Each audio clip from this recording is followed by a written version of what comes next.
First, open your internet browser and search for VLC Media Player. Navigate to the official website, which is videoland.org, and click on the download link to begin the download process. For Windows users, you can also find VLC Media Player on the Microsoft Store. Once the download is complete, open the executable file and follow the on-screen prompts to install the application on your system. After installing VLC Media Player, open your Start menu and launch VLC Media Player. In the top left corner, click on the Media menu, and then select Convert and Save.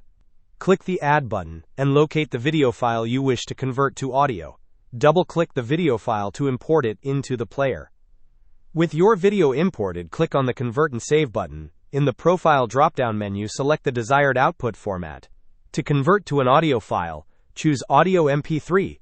Next, click on Browse to select the location on your computer where you want to save the converted audio file. You can also provide a name for your new audio file before clicking Save. Finally, click the Start button. After a few moments, your video will be converted into an audio file.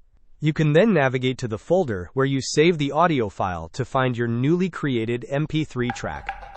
Hope this was helpful. Don't forget to like and subscribe if you enjoyed.